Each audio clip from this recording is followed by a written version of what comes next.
Okay. Now first we will start with what is a closed set. Actually, we have defined limit point, adherent point, closure of a set. So what is a closed set? A set, the definition of a closed set is that a set whose, okay, I think we have defined derived set also, right? The set of all accumulation point of set is called derived set. Okay, a set S of real number is closed if it contains all its limit point. Okay, so set is closed if it contains all its, okay, those who are having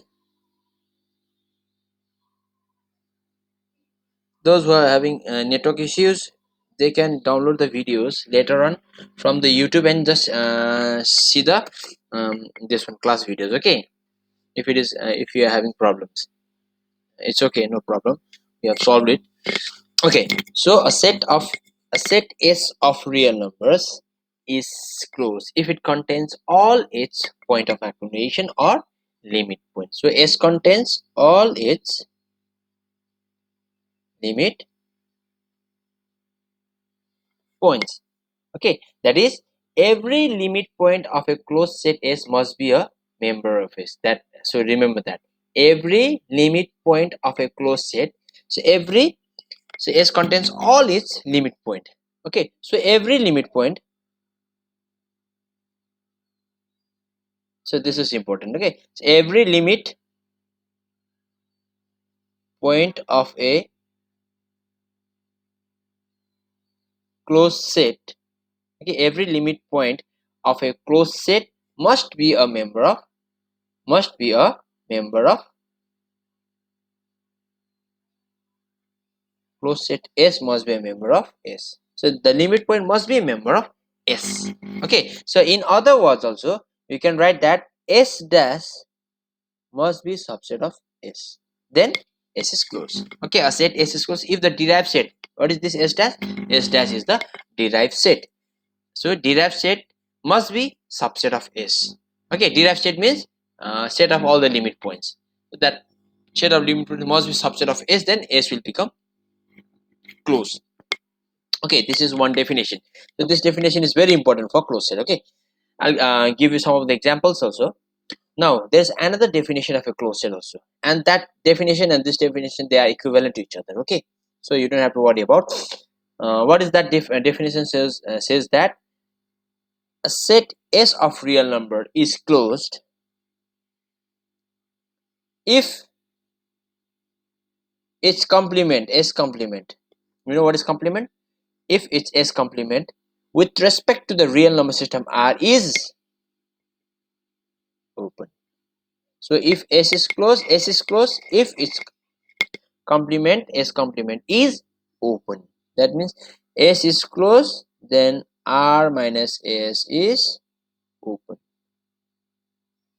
Is that clear? So S is closed if R minus S is open. So this is definition. These are the two definitions of a closed set, and these two definitions are equivalent. You don't have to worry about. Okay, I'll send you the notes. Notes also, you can just check it over there how they are equivalent. Okay, I'm not going through that theorems.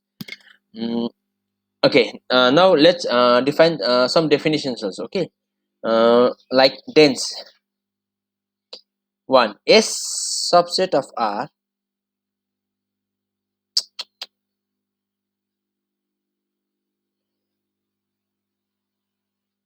S subset of R is said to be dense in R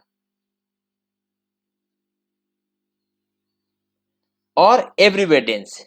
Dense in R. R means the whole real number system. So we can also say or everywhere dense if every real number is, every real number is a member of S, is a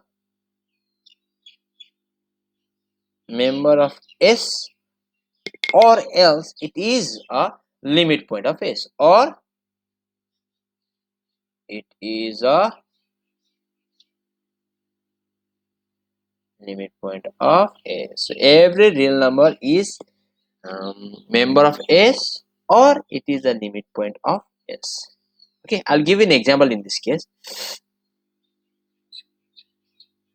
Uh, Example of this is Q is always dense in R. Why? Q means set of rational numbers, R means set of real numbers. Q is always dense in R. Why? Because all the rational number is a limit point of Q, and also all the irrational number is also limit point of Q. Although irrational number does not belongs to Q, but it is still a limit point of Q. So it is a limit point of Q. Okay, all the real number is limit point of Q. That's why Q is dense in that. Understood? If you take why irrational number is limit point of Q, because suppose R is some irrational number and you take the neighborhood R minus epsilon comma R plus epsilon. Okay, if you take this neighborhood, then inside this neighborhood you will find infinitely many rational numbers. That's why this R irrational number is also limit point of Q, which is the definition of limit point.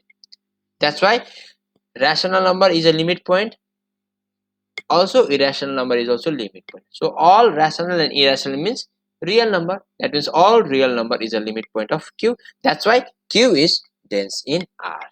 Understood? So this is your example also.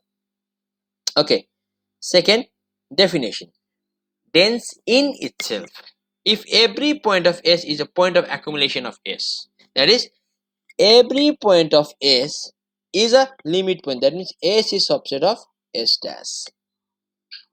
Okay, we said that then S, if every point of S is a point of accumulation, then we said that S is dense in itself. So that S is dense in itself. This is dense in R.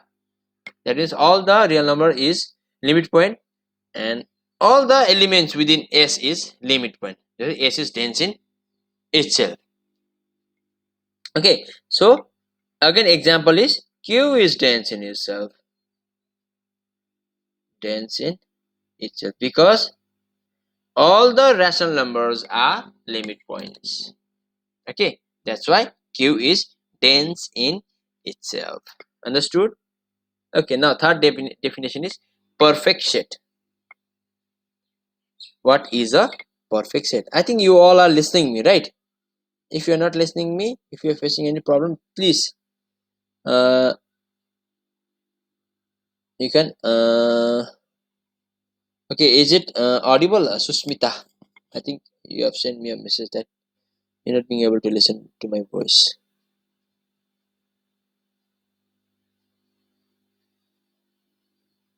I think it's okay, right? Everyone is listening me. Okay, fine. Okay, the third one is definition of a perfect set. A set S of real number is called a perfect set if it is both dense in itself and closed. That is, it is dense in itself also, plus it must be closed set. Closed set means it contains all its limit point. Okay, so uh,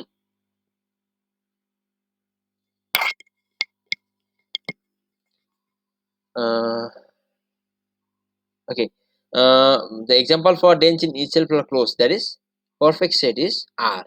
R is a perfect set because it is dense in itself, because it's all the real numbers are limit point. Okay, and it is closed because all its points are limit points. Okay, that is R is a perfect set. This is an example of a perfect set R. Okay, but Q is not a perfect set because Q is dense in itself but not closed. Okay, R is perfect set, but Q is only dense in itself, not close. Why not close? Because all the limit points of Q is not in Q, because there are few elements like irrational numbers. Irrational number is also the limit point of Q, but irrational number doesn't belong to Q. That's why Q is not close. Understood? If you are not understanding, you can just ask me to repeat. Okay, so that's why Q is dense in itself but not closed. But in that's why Q is not a perfect set. uh, R is a perfect set because it is dense in itself also and it is closed also. Okay, is that clear? Okay, a finite set, there's an example of a closed set. Finite set is closed. Why?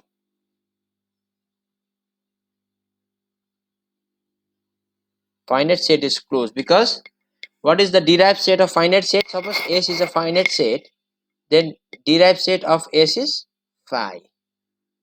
Okay, because all the elements of S, suppose S is 1 comma 2 comma 3, this 1, this 2 and this 3, they are not limit points, but phi also but S also contains phi. Yes or no? Phi means null set. And since S has no limit points, all the that's therefore S dash is equal to phi. Okay, set of limit point is equal to phi, and this phi is subset of S. That's why S is closed, because what our definition of closed set says that S dash must be subset of S. Okay, that's why S is closed. Remember that finite set is always closed set, but it is not dense in itself. So remember that it is not dense in itself. Clear? So these are the few definitions. Okay, if you don't study all these things, you will get confused. Okay, so you have to learn each and every definitions one by one. Okay, now you know what is adherent points and all. Okay. Mhm. Okay, let's do this one theorem.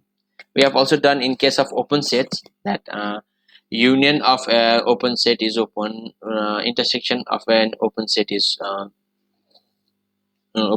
open. Okay, similarly, union of a finite collection of closed set is closed. Union of a finite collection of closed set is closed.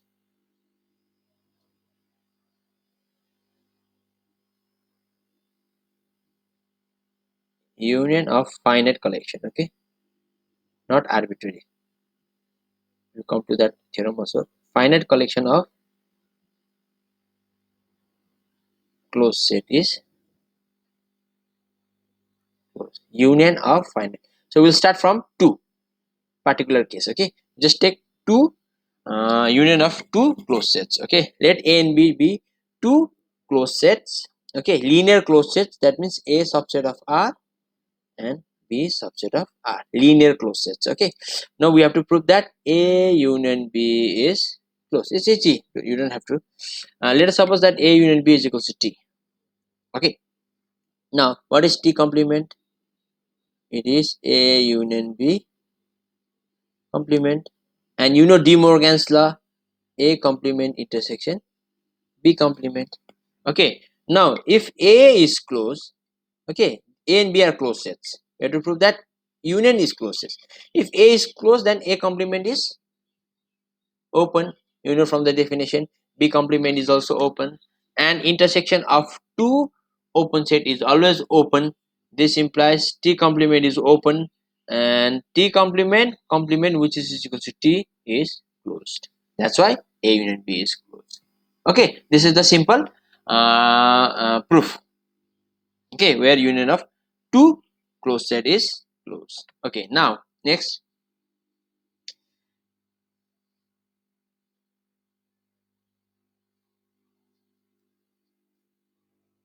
Okay, there is another proof also, like T is equals to A union B, where A is closed, B is closed.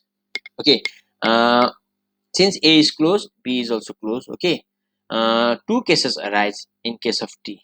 Either T may not have any accumulation point, or T has an accumulation point. Okay, either the points of T are not an accumulation point, or T has an accumulation point. Okay, first, T does not contains any accumulation point. Then derive set T dash is equals to what happens? It equals phi, and phi is subset of T. Therefore, T is closed like the finite set. Okay, this is okay. Now, if T has an accumulation point, let alpha b belongs to T be an accumulation point.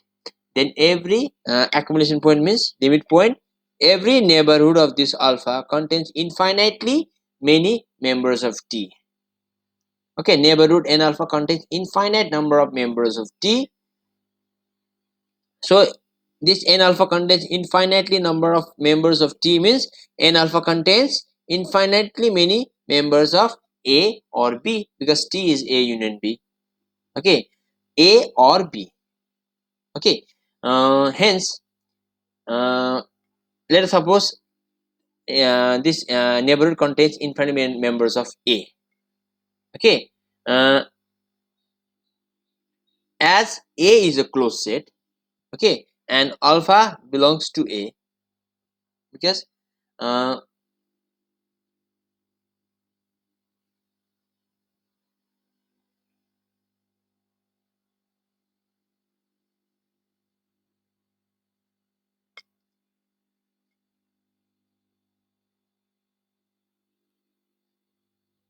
okay, since A is subset of T. Why? Because T means A union B, therefore A is subset of T. Okay, now since alpha belongs to T means alpha belongs to A or alpha belongs to B. Okay, and this neighborhood of n alpha contains infinitely many members of A. Okay, clear? So, and alpha belongs to A, and A is subset of T, therefore alpha also belongs to T, such that this neighborhood eta alpha contains infinitely many members of T, because A is a subset of T.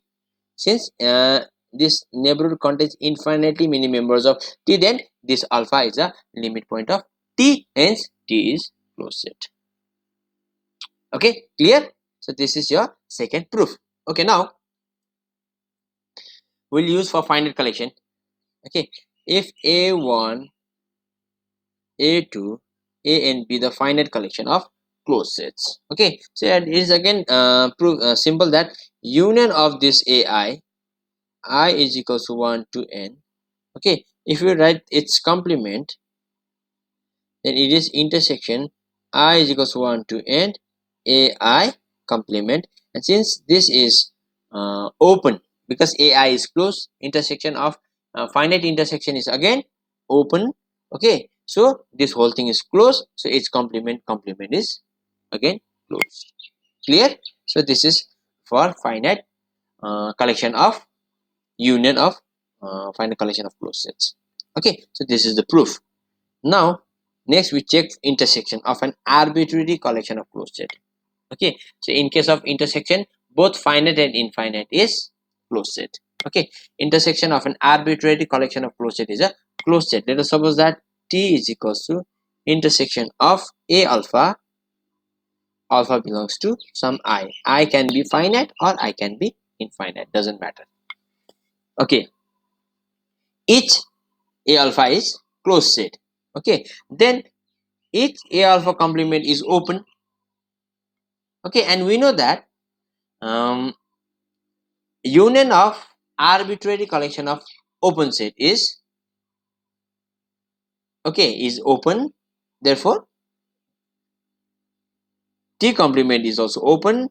This implies T complement is equals to T is closed. Okay, so this is how you can prove the intersection of an arbitrary collection of closed set is a closed set.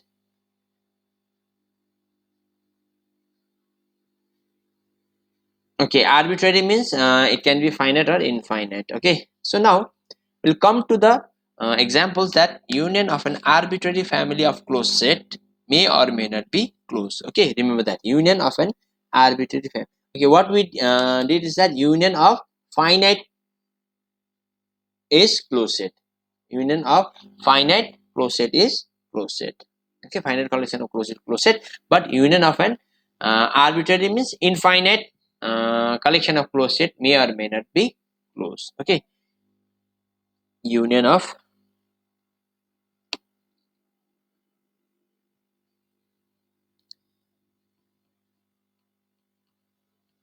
infinite collection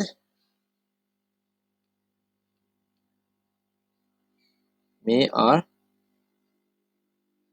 may not be closed. You should remember the examples. Okay, one number. This an is given as all these x's that minus n by n plus 1 less than or equal to x less than or equal to n by n plus 1. Okay, n equals to 1 2 3 4 up to infinity, right? So let's check this. What will be the union of an? 1 to infinity. Okay, we'll make a real line. Let's put n equals to 1. If we put n equals to 1, what is it? Minus half. This is 0. Okay, this is minus half and this is half. Okay, for n equals to 1. If we take n equals to 2, it is 2 by 3. So this is minus 2 by 3. So minus 2 by 3 goes this side. This is 2 by 3. Clear? So the interval goes on increasing. And what will be the final one? Since it is less than or equal to. So final one is, if you take out n common, so you will get minus, in the interval you get minus 1 by 1 plus 1 by n less than equal to x less than equal to 1 by 1 plus 1 by n. If n tends to infinity, then it is minus 1 plus 1. So your greatest interval will become from minus 1 to plus 1, but not close, open, because n tends to infinity means that interval is tending towards minus 1 and plus 1, not equal to minus 1 and plus 1. Okay, they are tending. That interval approaches towards minus 1 in your left and that interval approaches to 1 in your right. That's why this is minus 1 strictly less than x less than 1. Okay, so your union is nothing but minus 1 comma 1, an open interval which is not a closed set. Is that clear? So in this case, the union of, since this is an closed set less than or equal to, okay, union of closed set is open. Finite union of infinite collection of closed set is open. Okay, so this one example which is not closed. Okay, now let's check another example. An equals to minus x minus 1 by n less than equal to x less than equal to 1 by n. Okay, this is again the closed interval. Okay, so closed set. Now let's check union of an for n is equal to 1 to infinity. Okay, so again I'll make an interval. This is 0. Let's start from n equals to 1. N equals to 1 to 3 up to infinity. If n equals 1, it is minus 1 and 1, right? So it is minus 1 and 1. Okay, now we are not doing n tending to infinity. We are just putting n equals 1. If you while putting n equals 1, it becomes minus 1 to 1. Okay, so again you could put minus half plus half. Okay, so in this way the interval decreases in this case, and interval comes to 0 if you n tends to infinity. So your union is nothing but the closed interval minus 1 comma 1. Okay, x belongs to this closed interval which is a closed set. Therefore the union of infinite collection of closed set is closed set. Okay, there are other examples also.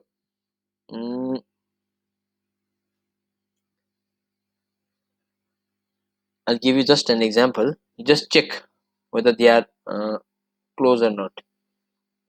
N is equals to 1 by n comma 2. N is equals to 1 comma 2 comma 3 4. An is equals to n by n plus 1 comma n plus 1 by n plus 2. This also n is equals to 1 comma 2 comma. Okay, in our next class I want you to show me the result of this.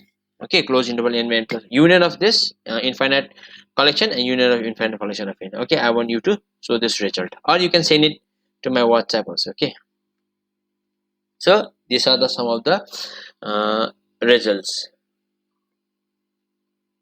Okay, so what is our conclusion? Relation between open and closed is that if S is closed, then the complement of S is open, and if S is open, then the complement of S is closed. Okay, so remember this thing. Now, one very important theorem, we'll now prove it. This theorem is called Bolzano-Weierstrass theorem. Bolzano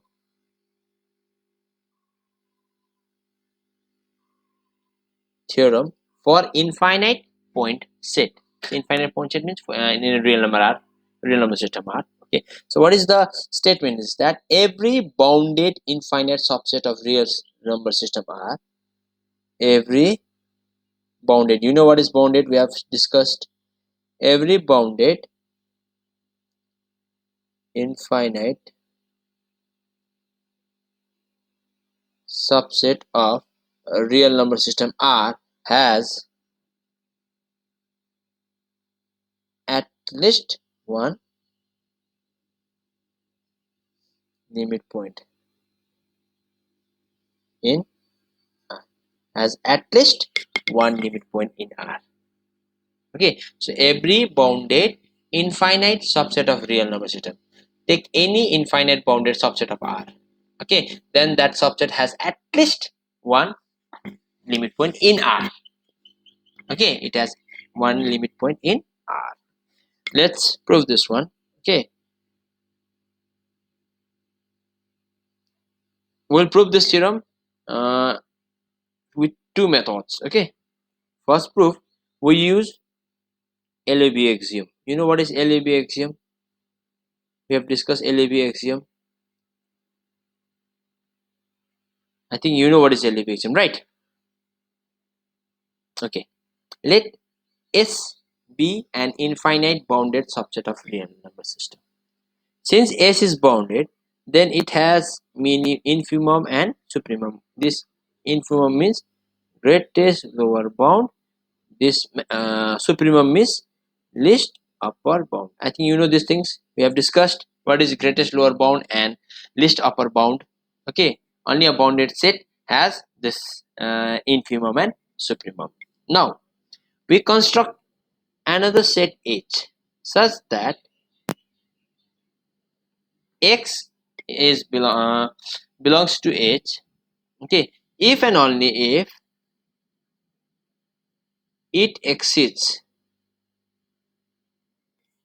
at most a finite number of, at most, okay, not at least, at most means maximum, at most means maximum, it must at most finite number of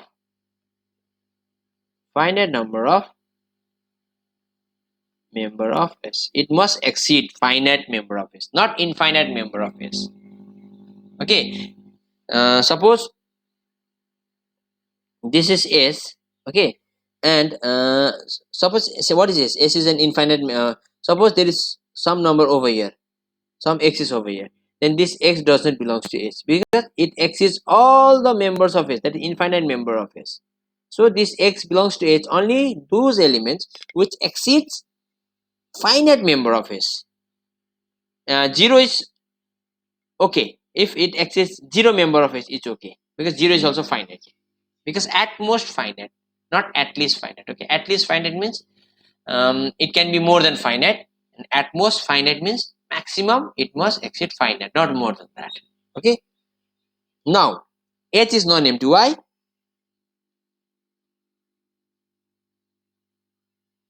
We have constructed H in such a way that there exists at least one member in H, and what is that one member? This small m belongs to H. Okay, why this small m belongs to H? Because um, since S is an infinite subset, okay, and this is an infinite, suppose A comma B belongs to S. Okay, infinite subset, suppose S is infinite subset, this A, suppose, and here infimum lies down over here and supremum lies over here. And what is infimum? Infimum is always less than every member of S. Yes or no? That's why it exceeds 0 member of S. That's why M belongs to H. Now clear? That's why M is non-empty. Also, this M does not belongs to H. Okay, because or other number greater than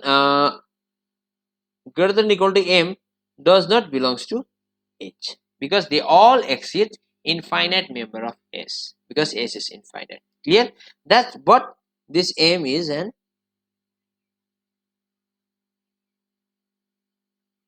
is an upper bound. We can take this M as an upper bound of H.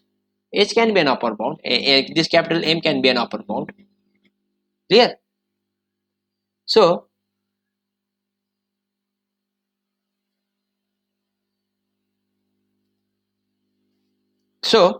what does LEB axiom says that any non-empty set whose which is bounded above, okay, has a supremum. Okay, so in this case H is non-empty and it is bounded above. Bounded above means it has supremum, upper bound. Not only supremum, it has upper bound. Not supremum, it has upper bound. Then using LEB axiom, this H has a supremum in R. This H has a supremum in R. Let us suppose that this supremum is xi. We prove that this xi is a limit point, because we have to prove that every infinite bounded subset system has at least one limit point. Okay, we'll prove that this xi is a limit point of also S. Okay, now consider epsilon neighborhood of this xi minus epsilon comma xi plus epsilon. Okay, this is the epsilon neighborhood of xi. And what is xi? Xi is supremum of H. Xi is the supremum of H. Therefore, by the definition of supremum, there exists one member of H eta such that eta is greater than xi minus epsilon, not xi. Xi is greatest. But if you subtract small number epsilon, then there will exist one member of H which will be greater than xi minus epsilon. Okay, this was the definition of supremum. Now, since this eta belongs to H, eta exceeds. Okay, so now it is like this. Xi minus epsilon. Suppose this is a real line. Okay,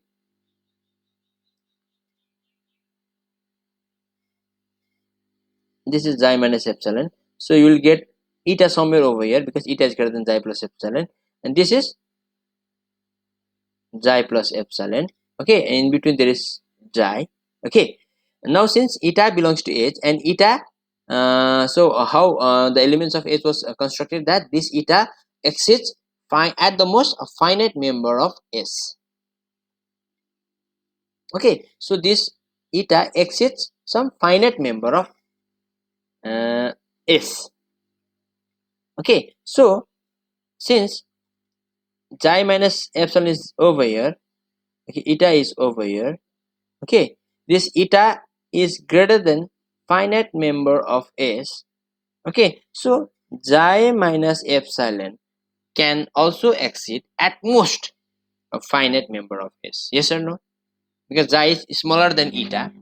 Eta is exceeding some number of at the most. Okay, don't uh, remove this at most. Okay, at the most is very important in this case. Okay, you cannot say directly it exceeds. Okay, you have to say it exceeds at the most finite member of S. Okay, since eta exceeds at most finite member of S, so xi minus epsilon will also exceed at most a finite member of S. Okay, because xi minus epsilon is less than eta.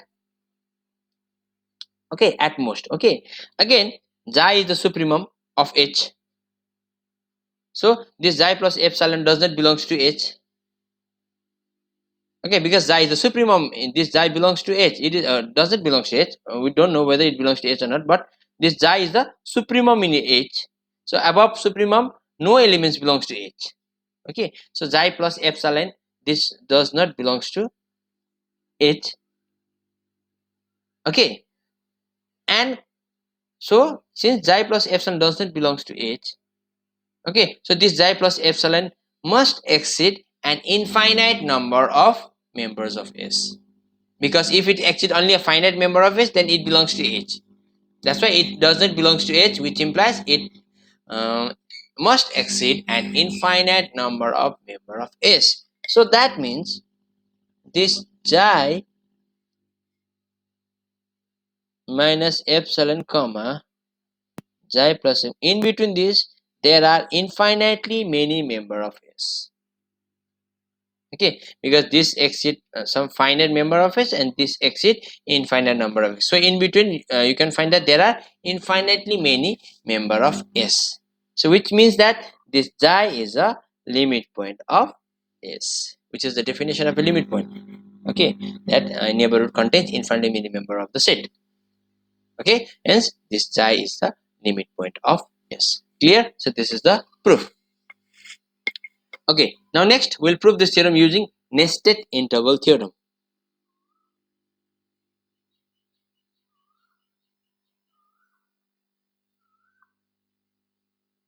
Nested interval. What is nested interval theorem? Okay, nest of intervals actually.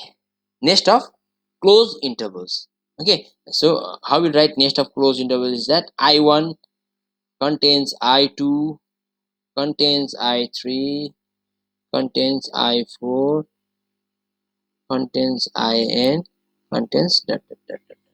Okay, so one interval is contained in another, that interval is contained in another, that interval is contained in another. So the biggest interval is I1.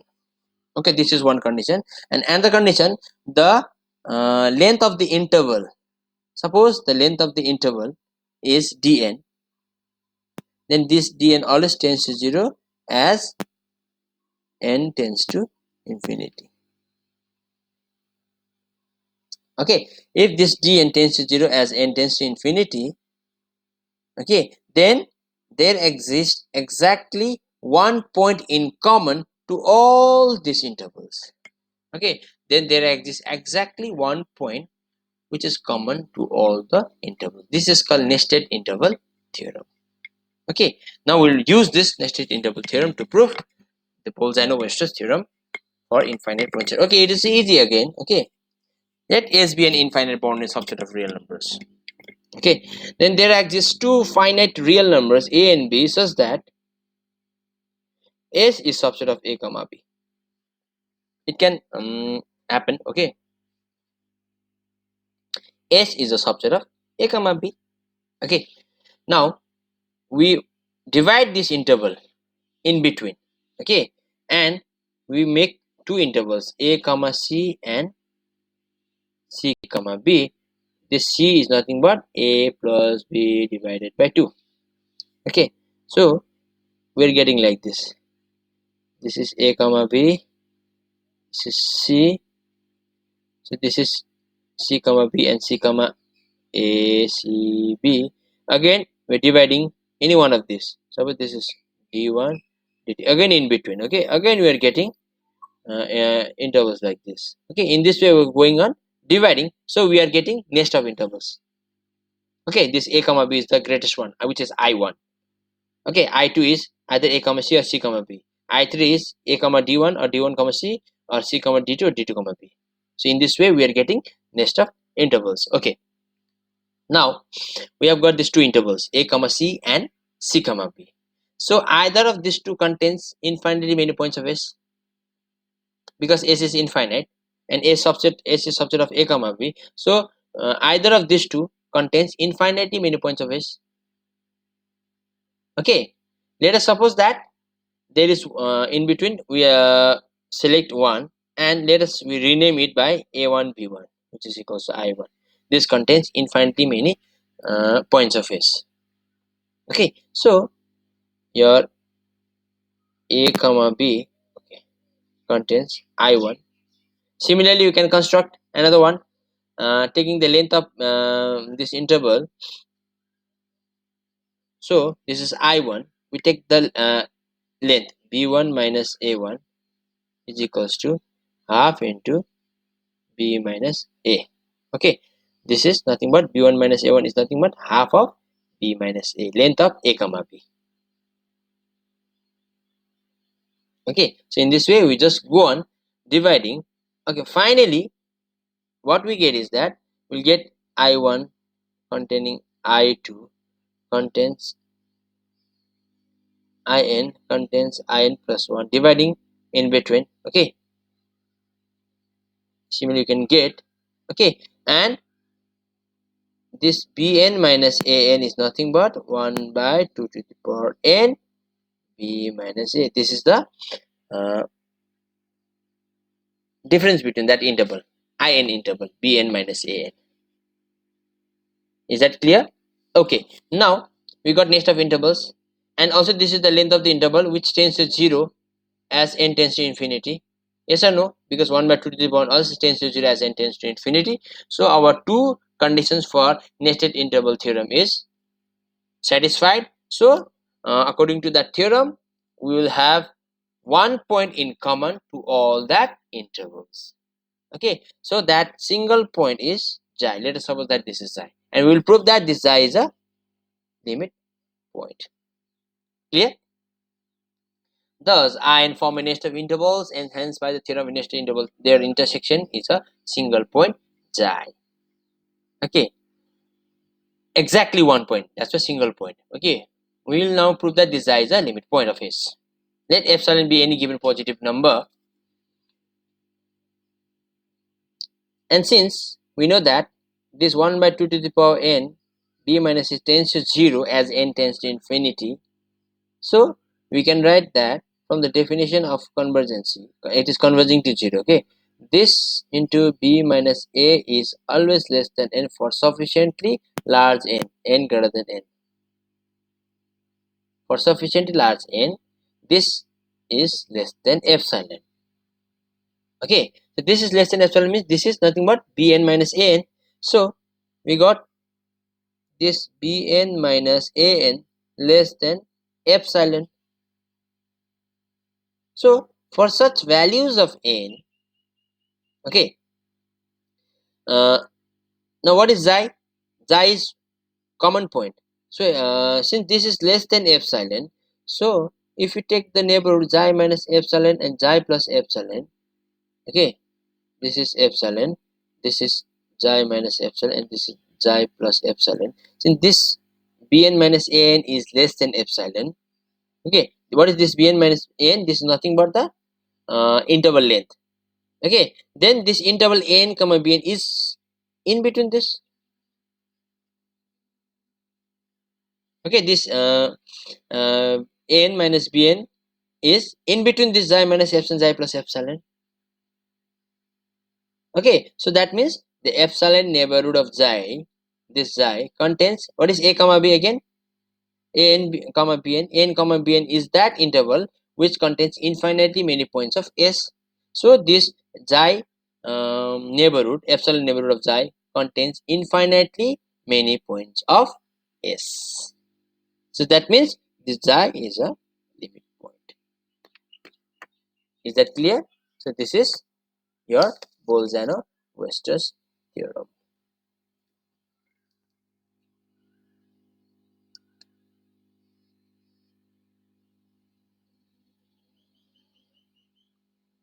Okay, do you have got anything to ask regarding today's class? Because I think this is my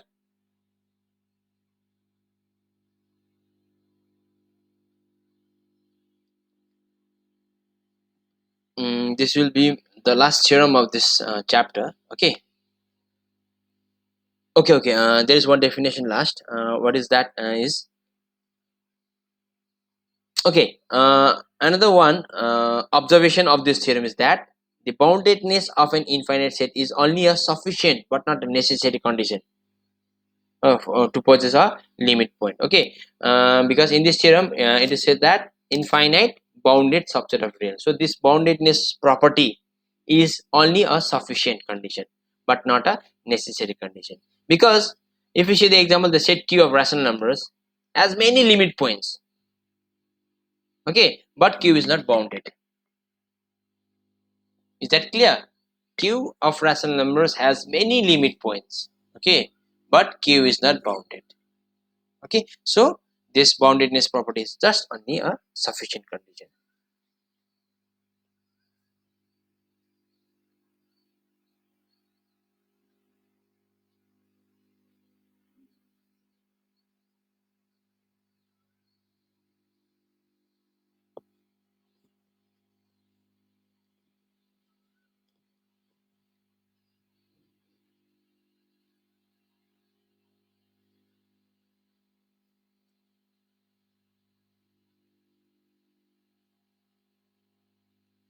Okay, in Bolzano-Weierstrass theorem, what was the statement that every bounded infinite subset of real number system R.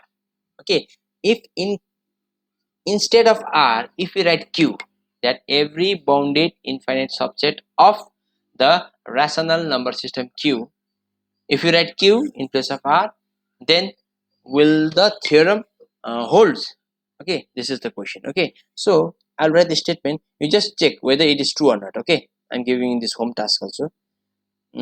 Is it true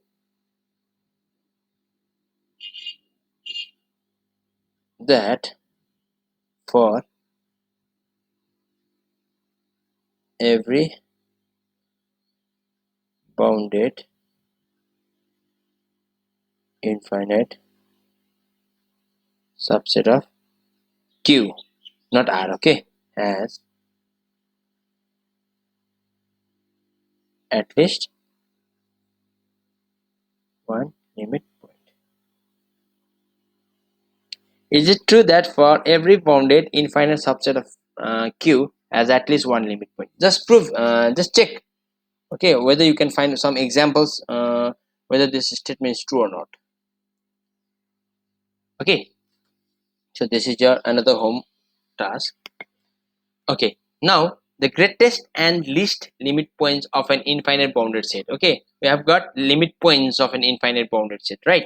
The greatest and this least infinite bounded sets are actually called upper limit and lower limit of this S. Okay, they are called upper limit and lower limit. Okay, so there is one theorem that if an infinite bounded subset has greatest and least limit point, it has greatest G, this is greatest limit point, and small g, least limit point. Okay, every infinite bounded system of real number has greatest and least limit point. Okay, from Bolzano's theorem, it is proved that it has at least one limit point. But from this theorem, you can say it has one greatest limit point and another one least limit point. And if there are other limit point, then it exists in between these two greatest and least limit point. Is that clear?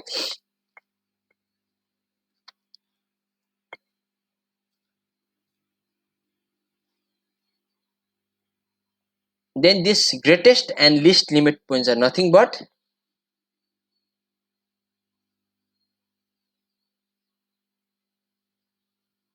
this G is nothing but this is supremum of S dash.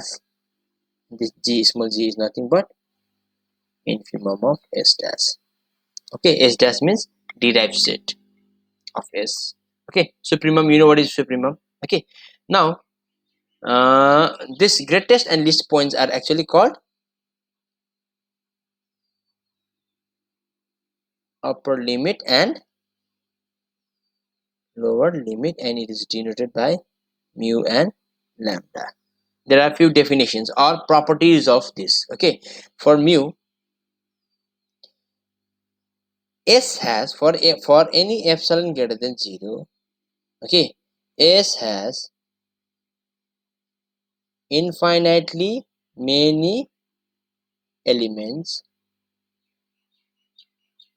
greater than mu minus epsilon.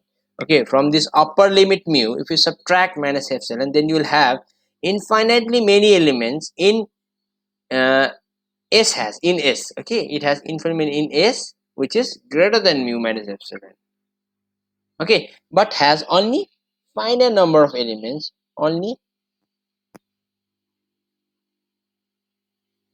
finite element in S, which is greater than mu plus epsilon, but if you add epsilon in mu, okay, you S will have only few elements, okay, has only uh, finite number of elements. Okay, it can be 0 also.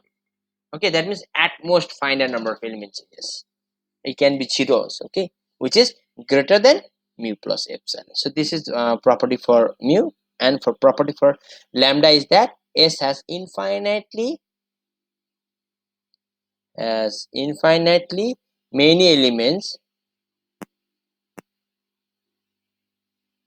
which is less than lambda plus epsilon. Okay, if we add plus epsilon, then you will have infinitely many, but S has finitely many element, which is less than lambda minus epsilon. If you subtract minus epsilon, then it has only finitely many elements, or it can be 0 also. Okay, because 0 is also finite, which is less than. So these are the two properties of um, upper limit and lower limit. Okay, now there is one, if this small m is equals to greatest lower bound of S, that is infimum of S, and this capital is equals to supremum of S, then this small m is always less than equal to lambda, lambda less than equals to mu, less than equals to capital M. Okay, this is always true. Okay, that is lambda and mu uh, lies in between m and capital M. Okay, and also uh, limit bar s, this is denoted as lambda, limit this bar s is denoted as lambda. Okay, mu and lambda. Okay, upper bar and lower bar. So this is it for our today's class, and this, your first chapter is also complete. Okay, you just go through the if you have got the book, you just go through the exercise and examples. I'll also send you few examples, and I will upload the video